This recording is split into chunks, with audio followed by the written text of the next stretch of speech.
While states are still deciding whether schools will open, summer camps are being considered sort of a dry run for bringing kids back together. But some have already become hotspots for infections. Here's Kristen Dahlgren. For many families, Missouri's Kanakuk camps are synonymous with summer. This year, the network of camps deciding to open with extra precautions. But on June 26, families were notified one of its overnight camps was closing after 2 positive cases. Tonight, that number is up to at least 82. Camps in at least 8 states have now seen coronavirus outbreaks. Dr. Jason Newland, a pediatric infectious disease specialist, usually sends his daughters to Kanakuk, but not this year. Once you get one patient or one person or child or counselor ill, now it's going to spread like a wildfire. 26 million children typically attend summer camps. This year, only 6.5 million are expected. It was a big decision this year, but it was something that we thought that they really needed.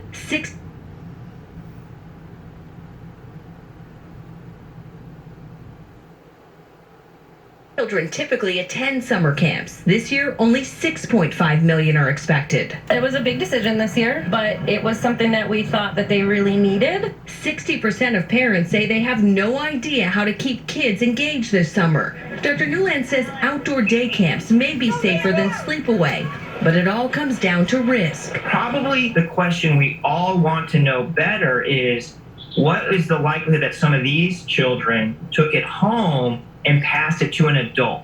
Kanakuk did not respond to our request for comment, but Missouri's health department reports the camp plans to reopen later this summer once test results show it's safe to do so. School is incredibly important for young people, and we also think camps are important. And how camps fare this summer could be key to whether schools open this fall. Kristen Dahlgren, NBC News. A tropical storm warning has been issued for New York City and 4 states along the northeast coast. The just named Tropical Storm Faye threatening to bring heavy... What? This far north?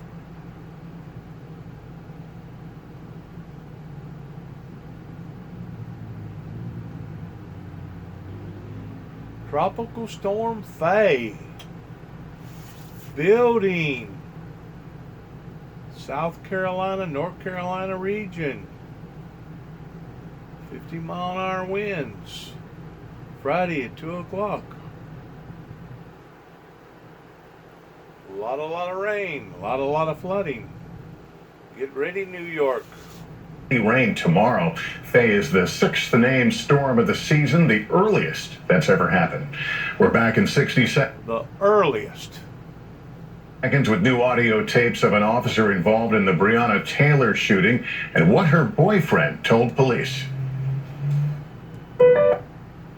Role in Epstein's abuse of minors.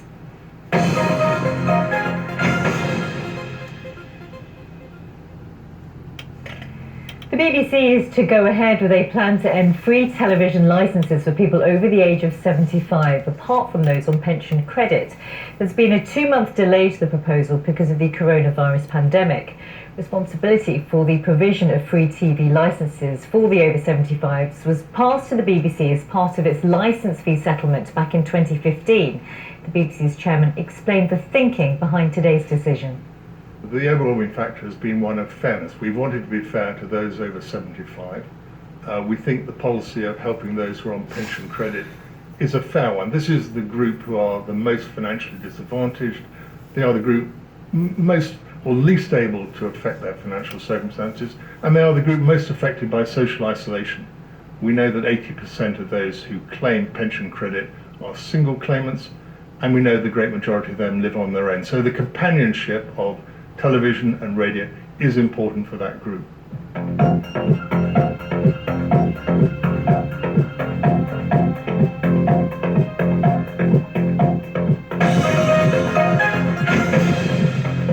Welcome back. This is Outside Source. I'm Babita Sharma. The headline for you this hour. The US Supreme Court has ruled that President Trump must release his tax returns and other financial records for examination by prosecutors.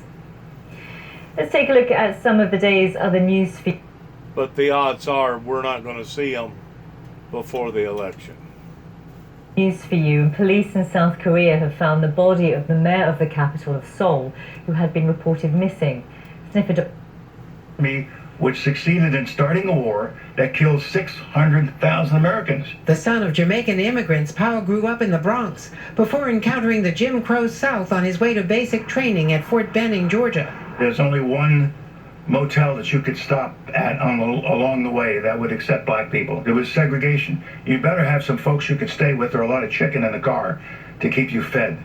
But once you got to Fort Benning, you were in an integrated society, and all they cared about was, am I a good soldier? Am I going to be a good soldier? He supports renaming military bases, which the president opposes. The president should keep out of it and let the military figure out what the right thing is to do. We have a president who goes out of his way to keep us from moving forward. But we're moving forward without his blessing. Powell says we have come a long way, but have a long way to go. Andrea Mitchell, NBC News, Washington. Up next, the TV star who went missing on the water in the desperate search to find her. There are so many toothpastes out there. Which one should I use? Thanks again and good luck to all of us. And once more, shalom.